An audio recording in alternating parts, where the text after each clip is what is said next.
Hello, everybody. Welcome, welcome. How are we all doing? Good, yeah. Everyone had a good re:Invent so far? Yeah, awesome.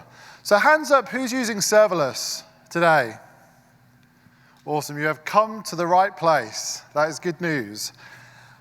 Today I'm going to be talking about what is new in serverless. And I was thinking about how can I explain this in kind of one sentence. And I think this is going to be the TLDR of serverless in 2022. And what we're going to be doing is looking back over the past year at some various different services and features. We've got about 16 to cover in about 55 minutes. It's going to be a whirlwind.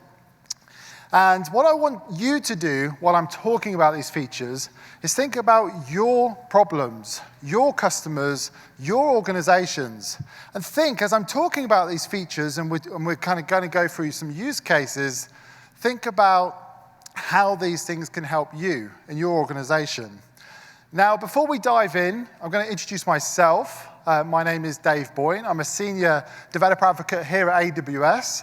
And I primarily focus on serverless and event-driven architectures. Before joining AWS, I was an AWS customer, building serverless and EDA applications. And I kind of fell in love with it so much that I kind of had to join AWS to just evangelize it. Because I really kind of believe it's changing the way we're building applications for our customers. Also, you can find me on Twitter at Boyney123. So everything I do about event-driven architectures or serverless, I kind of share in public. I learn in public. I do a lot of open source work in blogs and videos to share with the community to help people learn. So connect with me there if you want. That'd be great. And then I'm also a father of two. Is there any parents in the room today? Cool. I was told having kids keep you young. Yeah, they lied, right? So, no, I love them, they're great, but yeah, they definitely lied. It's my first time in Vegas and my first re:Invent. I call it a double whammy. Have we got any double whammies here tonight? Awesome. Any first time in re:Invents here? Wow, it's like 3/4 of the room. And for those who have been here before, welcome back. Now, I had to pick an agenda for this talk. Right? What is new in serverless? And I was thinking about the serverless services and all the features, and I mapped it out, right? And I was kind of looking at, and I estimated the time it would take to talk about all these different features and services. It'd probably take me about 48 hours of non-stop talking to deliver that. Now, who would be up for that? a couple of people. Maybe next year we'll try that. So we're going to be talking about Lambda. I'm going to be diving into Lambda, the serverless compute. We're going to be looking at various features and use cases that were launched this year and also launched recently. We'll be looking at step functions, the orchestration tool, the workflow management tool, right? And I'm going to be looking at features there that might interest you. Eventbridge, the serverless event bus. Is anyone using Eventbridge here? Cool. So we'll be diving into some recent features, actually features that launched today. And then serverless application models, SAM. Is anyone using SAM? Okay, a few people, awesome. So be looking into, again, what features you can start using today. And then right at the end, I'm going to have loads of resources, right? So when we get to the end, that's the time to get your cameras out and take away all these links, because there is a lot. Cool. So I'm going to first start with Lambda. And the first thing we're going to dive into is Lambda URLs.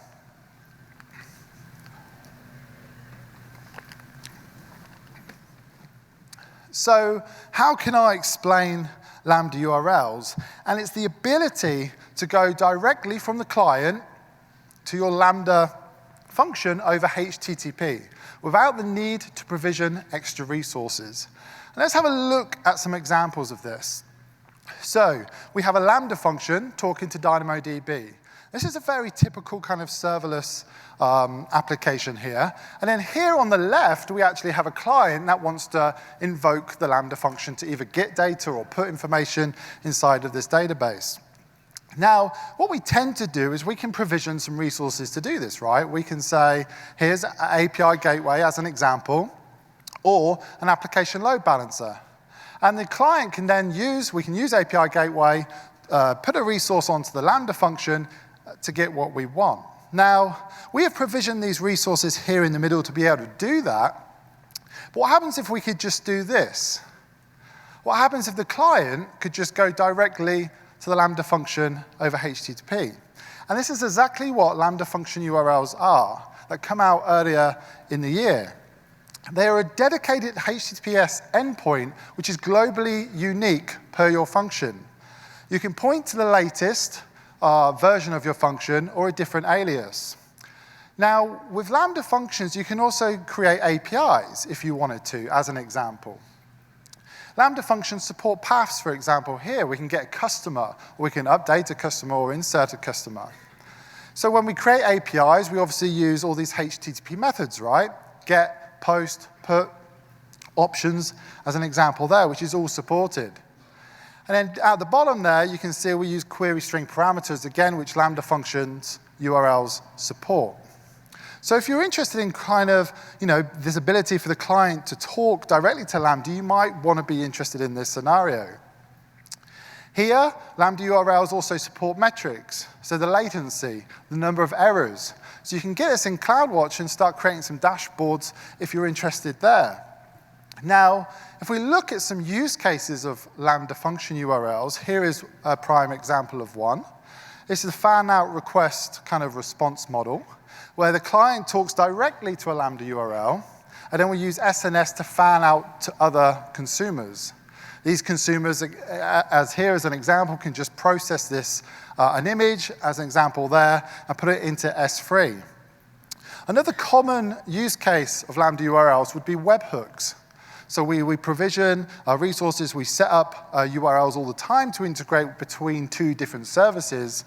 And Lambda URLs could be a prime example and a great use case for that, which we're going to come to later, actually, when we talk about Eventbridge. So you might be sat there thinking, what do I use then? Because I'm using API Gateway, right? And you're telling me about Lambda URLs. And I think the key really here is to understand the differences and some of the trade-offs that you might want to consider, right? Like with most things. An example at the top here, we have the auth type. So with Lambda URLs, it just supports IAM or some custom within the code, your Lambda function itself. With API Gateway, if you want more control over authentication, there's Cognito support or API keys there.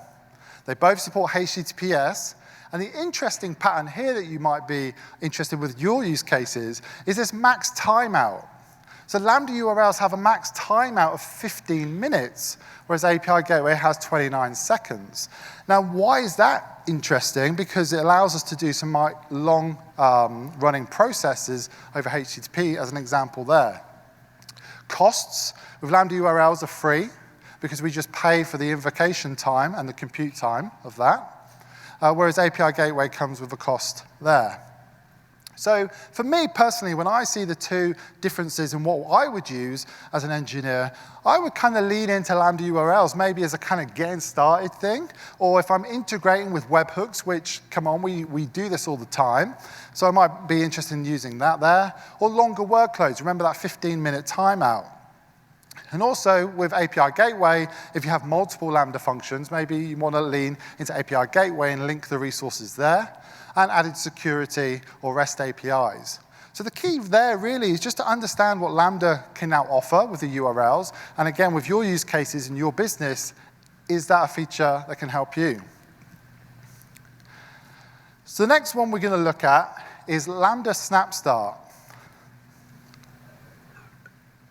So did anyone see this get announced on Monday? Cool, a few people. So again, how do I summarize this in one sentence? Dramatically reduce cold start times with Lambda. Now, how does it work under the hood? Well, to understand that, we've got to understand how Lambda works under the hood. And when we have a Lambda function, we have three different phases. We have the init phase, and then we have the invoke phase, and then we have the shutdown phase. So when we invoke our Lambda function, maybe a request comes in, we have to set up the environment. We call it the execution environment, right? We have to get your runtime, download the code, and run the code outside the handler here. So So think about the box, right? We're setting up the box ready for future requests to come in. There. An example there, and then after that, we have the execution environment ready, and then we're ready for the warm starts. So let's have a look at some examples of this. So request number 1 comes into your Lambda function. We set up the cold start there, and then we go to the invoke stage, running your code. Now, at the same time, we have more requests that come into Lambda, so we start scaling horizontally, right? More concurrent requests. And then what happens is we also have more cold starts and invocations here. And as time goes on, we have more requests come in, but now we have the execution environments ready. So there is no more cold starts in some of these examples. And where Lambda snapstart comes in is it highlights these parts, the cold start parts, and tries to dramatically reduce this. So snapstart, how it works is it takes this execution environment, takes this init phase, and creates a snapshot of it, okay? And then when future requests come in, we resume the snapshot there, which can dramatically reduce the cold start times. The life cycle of when you enable snapstart, the life cycle changes a bit with your Lambda function.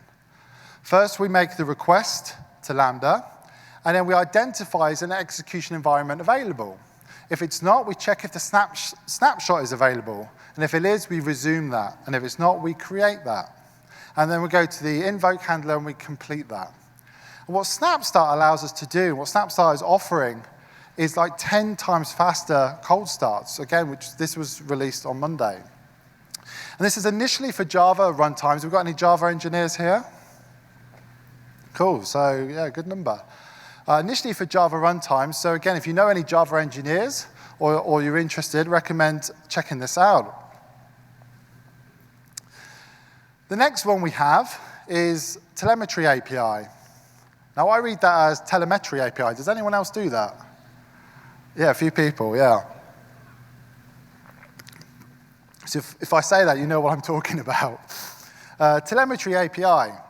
So, what is telemetry API? It allows us to get more information out of our Lambda into services, other observability tools that we can use. So if we take a step back for a minute into 2021, when the Logs API was released, Lambda extension developers were building extensions that run alongside your Lambda code to create a subscription into your Lambda environment. This allows us to get the logs and filter them and process them. This allows us to get the log information and send them on to an observability tool of your choice. And customers have been loving this. Telemetry API recently come out, which think of it as an extension on top of the Logs API. We can still get logs, but now we can get platform traces and new performance metrics. We get more information outside of our Lambda function, again, filter it, process it, enrich it, and pass that on to observability tools. So if you're using these observability tools or the extension partners, I recommend you checking that out. But also think about, could you create an extension yourself and see what's going on there and any value to be had? If we look at the metrics that are available, here are just some examples, and they're all documented online. But you can see here we have the init start, which is the function initialization started there. And we also have reports or Lambda dropped log entries at the bottom. So if you want, again, more information outside Lambda, we can now do that. Another key part, really, with telemetry API is this bottom bit, which is semantically compatible with open telemetry. Is anyone doing anything with open telemetry here? Again, a few hands. So the standard, for telemetry data is now available with Lambda telemetry API. So again, if you want to explore this, want to explore extensions and getting information outside of Lambda, more observability tools, more metrics, more logs, again, recommend checking out this API. Lambda storage is the next one that came out this year. Now, customers have been wanting to do bigger things with bigger files inside of Lambda, right? And I was playing around the other day with some AI kind of pictures, and I uploaded photos of myself and kind of created this monster, and it looked hideous. But I was kind of looking at the files underneath that, and I could see the AI files that are being generated, and they're huge, okay? And when we kind of look at Lambda storage, again, if we go back in time just to see a brief history of this, we can see in 2019 we have Lambda memory of 128 megabytes to 3 gigs. We had temporal storage, ephemeral storage here of 512 megabytes to deal with and to play with, and deployment packages of 250 megabytes. As we step into last year, in 2021, we have more memory to play with, more things that we can do. 128 megabytes to 10 gigabytes. Ephemeral storage is still sat at 512 megabytes.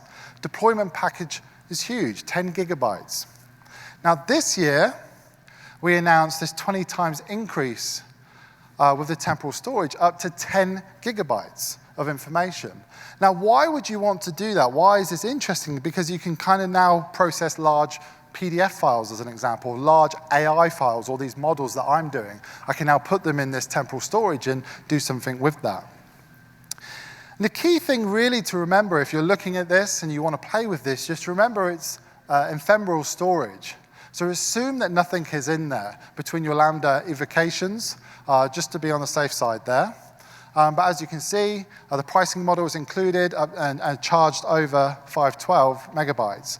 So again, if you and your customers and your organization, you're processing large files and large information inside Lambda, maybe this can help. Have we got any Power Tools users here? Again, a few hands, cool. So Power Tools is an open source project. It's kind of run by AWS, but it's all open source. We have community members helping us build this. And Power Tools is actually a library that allows you to kind of write serverless best practices with Lambda. Now, we initially started with Python support, with loggers and tracing and metrics and utilities. And now have we got any .NET developers here? Cool, a few. So now we have .NET in preview this year, and we also have TypeScript that went GA this year. So again, if you're using Lambda and you want to kind of get these best practices for almost free and these opinionated practices, I really recommend checking out Lambda Power Tools. And just as a kind of a growth metric here, I was chatting to Heitor Lesser, who runs some of the project here, about we had 2.5 billion evocations in Python last year, and this year it's gone up to 6.5 billion. So Power Tools is growing, which is a great project to use. So the next thing I want to talk about is step functions. And I've got a confession to make. I'm falling in love.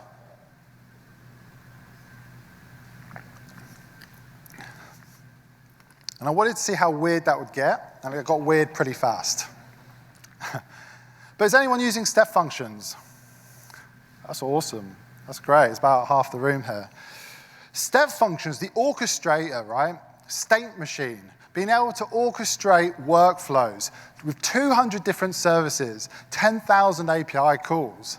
And this is the thing, when I look at step functions, I wish it was here 10 years ago when I was kind of building all these solutions outright, because when we build and we get requirements, we tend to do this. We tend to get requirements in and we write code, okay? And what happens is, if you're lucky enough, maybe you are the initiator of the project, so you're going to write the best code possible, right? It's my code, it's awesome code. And then what happens over time is someone joins the team and new requirements come in, and this thing happens over time. And then eventually you might leave and someone else comes in. And the person that comes in maybe a year later or 2 years later with all the business requirements that have changed comes in and says, hang on, we need to rewrite this thing. Does that kind of resonate with anyone? A few people, right? And this is the thing I love about step functions, is we can actually use step functions to visualize workflows, visualize state machines. Because this is kind of what it all comes down to, right? When I do A, B, C, and D. Most requirements we get from product owners and businesses, require this A, B, and C, and D. When this happens, we kind of want to do that. And step functions allows us to do that.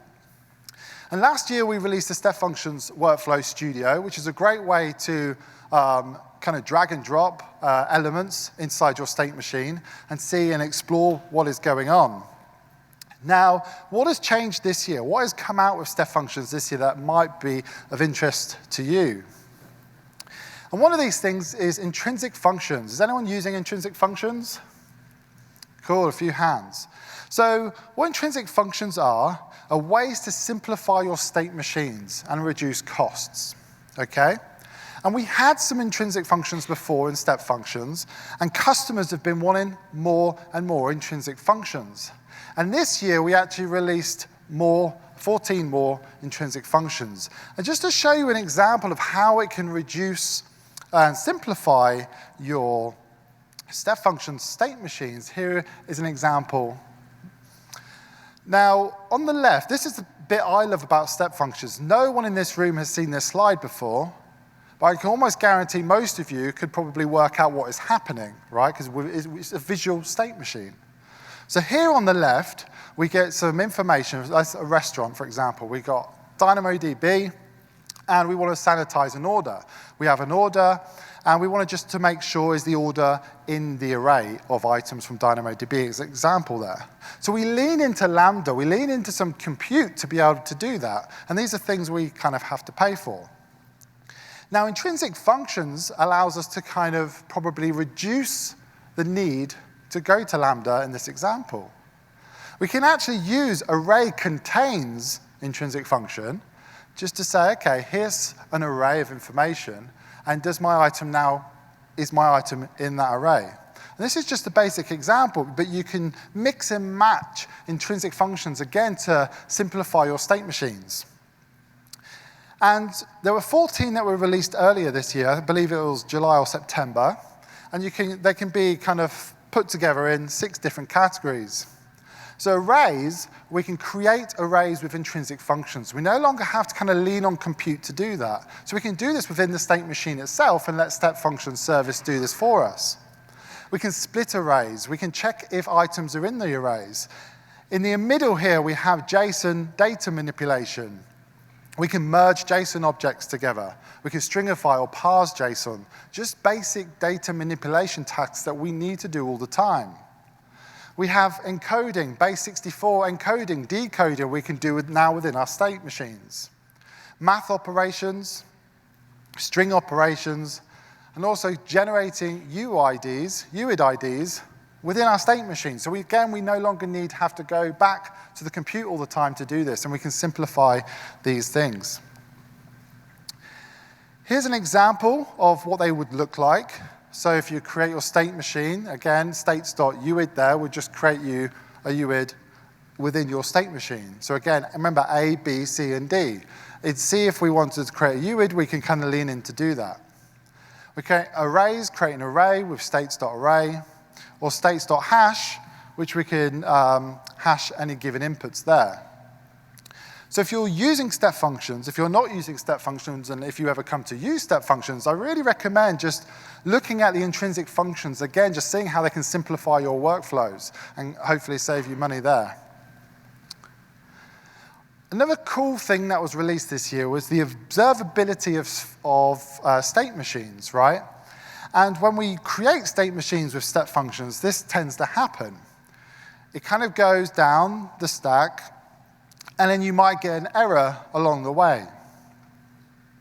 Now, how can we observe this? How can we debug this? How can we see what is going on? This is exactly the new console experience that was released this year. We can step inside of our state machine and actually see and visualize what is happening. So here at the top, you can see we have a section that provides a high-level overview of our state machine and the ASL, which is the state machine language. Now, here's where it gets interesting on number 2. We can actually visualize the state machine and all the different states that go through it. Again, remember, A, B, C, and D, and E. We have events firing around all the time. We can see the input and the output of the state machines as they transition through the state. And here, the great thing is, on the left, we can view it as a graph, as a table, or we could view the events on number 2. And number 3, as we interact with the state machine, we can actually see the inputs and outputs, the details, and everything else. So it allows us to just see what is happening, dive into there, and explore. Now, to enable this, when you go to your console, you'll see this little badge down there. And if you click that, you can enable it. And also, recently, we added support for Express workflows. So again, if you're really interested in state machines, and logic and flow and workflows, and you need to visualize and you need to observe, again, I really recommend diving into the console to do that there. Now, did anyone see this announcement today? Distributed map? Cool. So this got announced at the keynote. So distributed map allows us to process large amounts of information within step functions, okay? Now, why would you want to do this? What are some examples of what you can do with this? And distributed map, what it allows us to do is connect to an S3 bucket, as an example, and process this up to 10,000 parallel executions. So we can process millions of objects, as an example in S3 here, and kind of process all of these in parallel at massive scale. So here's an example of a use case where we can remove sensitive content using Lambda and distributed map. We connect to our S3 bucket, and then we loop over in this in the distributed map. And then on the right here, we can actually visualize, again, going back to that visualize and observability features, we can actually see what is happening. So as we go through that, we can step inside of this distributed map as it's looping over, and we can see how many are currently running. We can see how many of these have currently failed. We can go inside each event and actually look at the input and look at the output. And again, distributed map is just another way to kind of just process large amounts of information inside of step functions. So again, going back to your use case, your customers and your problems that you have, can distributed map help you there? Another thing that was launched with step functions this year is new workshops and collections. So has anyone been to serverlessland.com before? Again, cool. A few hands there. Serverlessland.com, we have these step function workflow collection. So think about patterns, think about step functions and integration patterns as an example. And we have a load on serverless lands that you can explore. So we have, for example, a emit-await pattern that can wait up to a year with step functions and carry on your state machine. So again, these resources will be at the end, but you can kind of use serverless land to kind of explore these things. Here we have a new workshops that are available. So if you're new to step functions, or even if you aren't, you can kind of use these workshops for free that we launched. And also, we have the Serverless Espresso workshop that's freely available online. So has anyone been to the Serverless Espresso in the Venetian? Had a coffee? Cool. So we use API Gateway, DynamoDB, we use Eventbridge and step functions, and you can actually build your own coffee experience using the workshop just to kind of help you there. So as we kind of move on, we're about a halfway point now. We're going to dive into Eventbridge and what that can kind of offer. So again, a hands up using Eventbridge. Yeah, cool. So that's probably about half the room, 3/4 of the room. So serverless event bus, what has been happening in this world? And for those who know me, I'm a huge fan of Eventbridge and event architectures. And I think this is, what we can do now is actually quite phenomenal. So here, this was released earlier this year, which is the inbound webhooks with Lambda function URLs, which we spoke about earlier. And when we create function URLs, And webhooks, we always kind of create these integration patterns between businesses and SaaS providers all the time. We do this day in, day out within our products. Now, quick starts, what that allows you to do is go inside the console and quickly set up this connection between Stripe, GitHub, and Twilio. And what you do is when you press this button, what it will do under the hood is it will create this Lambda function URL for you, and then take these events and put them directly onto your event bus. Now, why would you want to do this? Well, let's say GitHub, for example. You're interested in when pull requests are created and you want to do something. You're interested in when new issues are labeled, as an example there, and you want to kind of have a consumer do something downstream and use filters and use rules to be able to do that.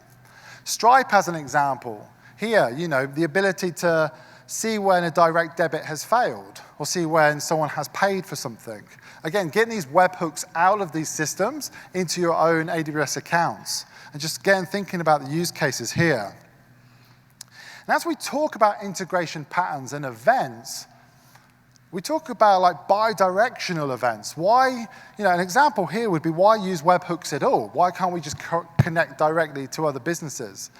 And Salesforce integration with Eventbridge was launched this year. Now, when we write integration code all the time. I can't tell you how much time I've spent in the past just writing webhook integration code or consuming events and put them inside your own business domain. And what I think the future of event architectures and design is this bi-directional communication of events, right?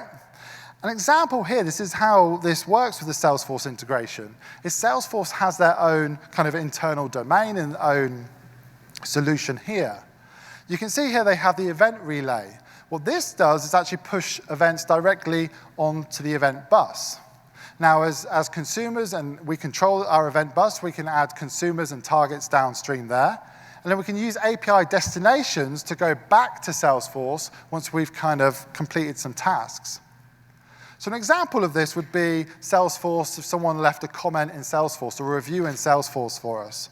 We can then take this information inside Eventbridge and we can process it, maybe run some text analysis on there. And then what we can do is kind of publish this, enrich this, and push it back into Salesforce. Again, this is all about events, all about this bi-directional communication, which I'm super excited about, actually. And I think that's going to be the next kind of 3 years as we go in. There's going to be more and more of these kind of patterns emerge.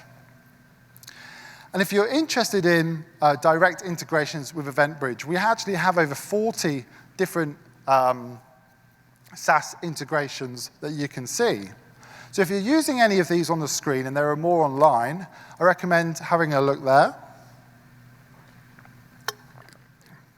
And it allows us to take these events directly from our third parties into our own domain so we can kind of process them. Now, the next thing we want to talk about is Eventbridge Pipes. Did anyone see this launch today? Cool. So this is super exciting, the ability to kind of create these event-driven systems directly. And again, I've been talking a lot about integrations between A and between B. And sometimes we can do that directly, but often we have to do this. We have to have this kind of glue code in the middle and the code we have to maintain there.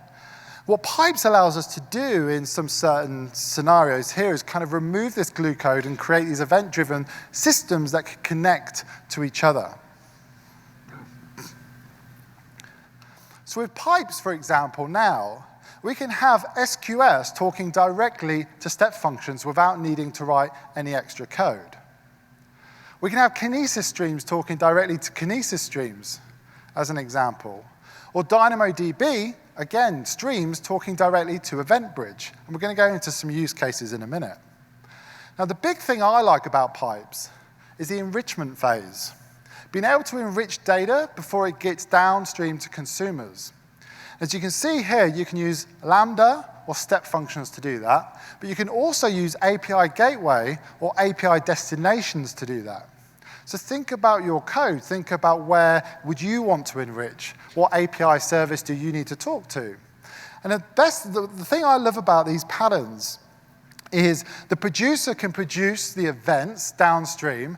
The consumer can still expect some kind of payload, but that responsibility of enrichment is now in the middle here, right? This layer between the pipe. And of course, any event-driven system wouldn't be complete without it. We have the optional filtering, right? So again, think about Kinesis streams. Think about SQS or Dynamo streams. Think about change data in Dynamo. Maybe you want to put that onto Eventbridge to trigger some rules. And this is the thing about Eventbridge pipes. We're connecting different event-driven solutions together. So again, a couple of use cases here with Kinesis. We can take Kinesis and take this information, and we can filter it out.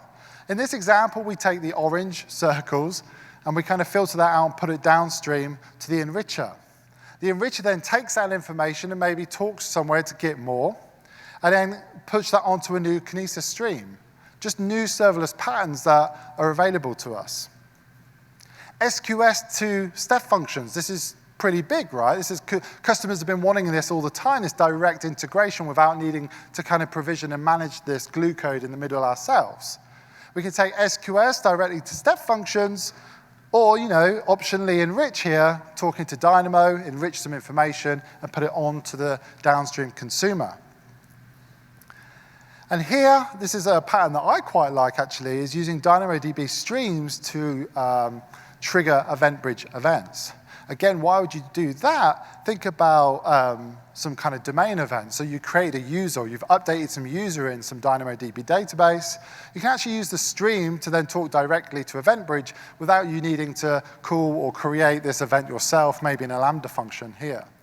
And here is just a basic example of actually using input transform to transform this information into a payload that Eventbridge or you as a consumer would want to know.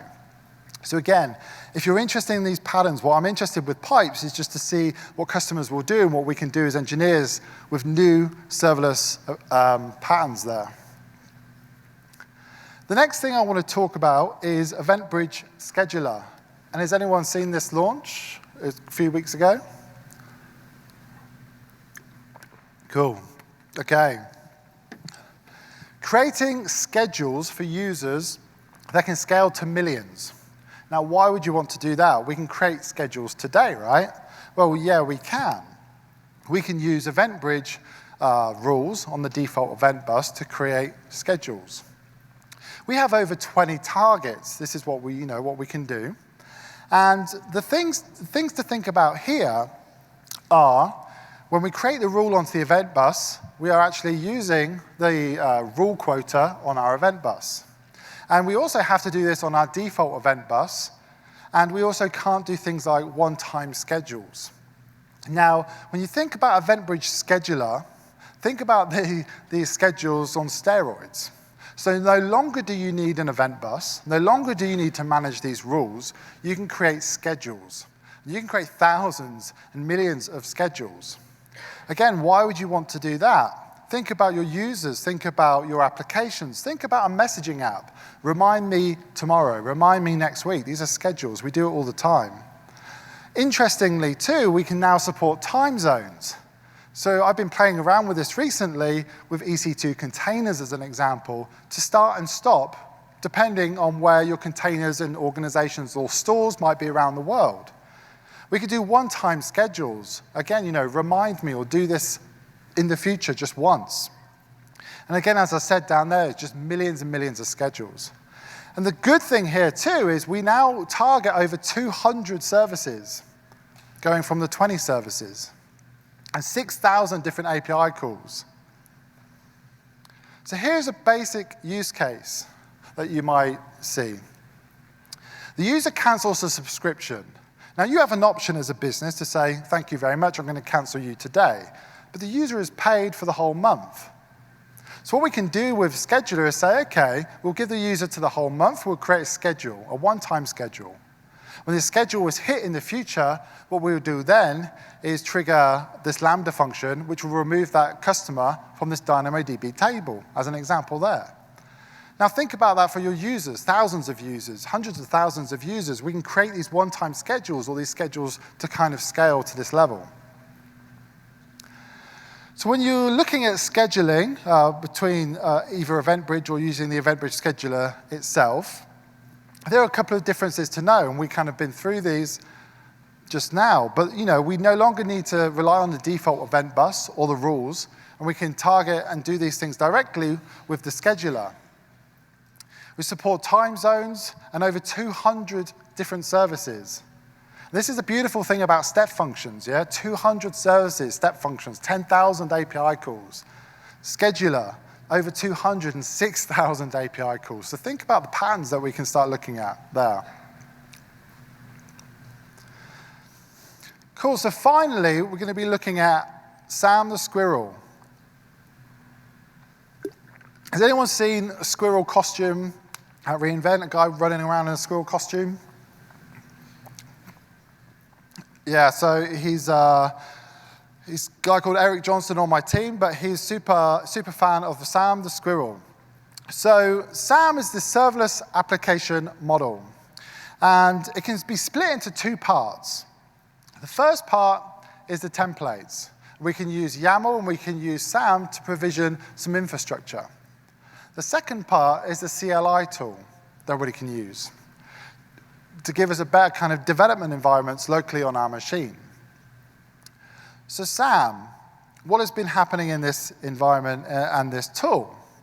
Well, SAM accelerate went GA this year. And what does that mean? If you're building Lambda, as examples here, if you're building a Lambda function on your machine and you want to kind of push that up to the cloud, you can use SAM Sync to do this. What SAM Sync will do is actually watch the files on your machine and synchronize them directly into the cloud, giving you this fast feedback cycle, right? So as we make changes, we synchronize and we push them up. SAM Logs here, we can use SAM Logs to get aggregated logs locally within our CLI. There. If you're using SAM, one of the best practices there is also to use nested stacks to kind of split out the different microservices. So SAM Accelerate this year actually launched support for nested stacks. So again, if you're using this, you might want to consider checking that out. The next thing that was launched is serverless connectors.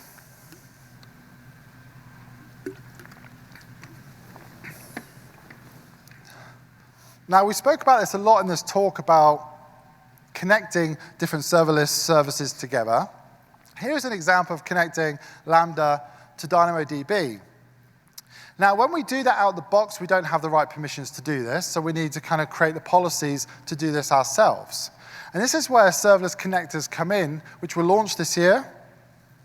So we have the source, and then we have the destination. So here we use the serverless function. We create a hello world application that needs to talk to the DynamoDB application over there. Now, what we can use a connector in the middle to say, here is the source, and here is the destination. So again, the source would be the function, and the destination would be the DynamoDB table. Now, what we can do there, we can also specify the permissions to say read and write. This is what we want to be able to do inside our Lambda function. When you deploy this, SAM will create the policy for you. This is an example of the read policy for this Lambda function. And again, here's the example of the write policy. So what serverless connectors allow us to do is create these connections between serverless services and manage these policies. There's over 40 different sources and destinations. The Lambda functions to DynamoDB. We've got S3 to Lambda there, and SNS to SQS. So again, if you want to use this, I kind of recommend checking it out. And the question customers have is, why and when would I use this? SAM also offers policy templates as an example. And the kind of advice there would be to use a managed policy when you can. And if you want to dive deeper into your own policies, there's nothing stopping you there. So think about serverless applications, or maybe you have a team, or maybe you want to train or help other serverless engineers. Maybe SAM connectors might help you there to get over that kind of initial burden of IAM or being an IAM expert. You can create, using serverless connectors to do that and be able to kind of connect these things together, or use SAM policy templates. But again, what I recommend is just starting from the templates, and then as you kind of go through, you want fine-grained access controls, kind of go and do that. Do we have any TypeScript developers here? Cool, again, about half. So we have ES build support now with AWS SAM that was released this year. So we can actually use TypeScript within SAM itself, and we can create these 7 lines of YAML code down here, which will transpile the TypeScript using ES build with a target of ES 2020, as you can see. So again, if you're using SAM and you want to use TypeScript, recommend checking that out. Have we got any Terraform users? Yeah, quite a lot. So Terraform's very popular, of course, and now SAM actually supports Terraform in preview. So SAM wants to support Terraform more and more. And as you can see here, we have SAM local invoke, so we can invoke a function on our machine, and we can also start the function on our machines. So if you want to know, if you want to dive in more with Terraform and SAM, I really recommend checking that out and giving it a go. SAM is open source, so if you have any issues or any feedback or any requirements or features that you want, I really recommend kind of getting involved and helping out there. So I kind of want to summarize the talk, really. We've been looking at Lambda. We looked at Lambda and step functions and Eventbridge, followed by SAM. So Lambda, we looked at Lambda URLs. Step functions, again, with step functions, we looked at distributed map and orchestration tools. And Eventbridge, we looked at pipes. We looked at Eventbridge scheduler. And in SAM, we looked at Terraform support and some other stuff there. And as I was building this tool, as I was building this talk, I kind of wanted to visualize all the changes and all the things I kind of mentioned in here. And as I said at the start of the talk, there are loads, right? And in 2022, as I kind of put out all the services and all the features, there was a ton of things happening. And I'm super excited, actually, as we go into 2023 to see how much more will be added to this graph as we go along.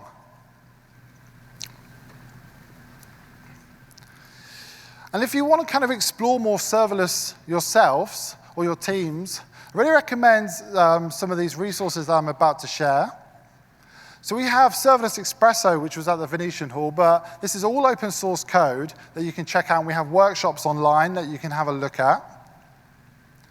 This is Serverless Land. This is a website, my team, we run it.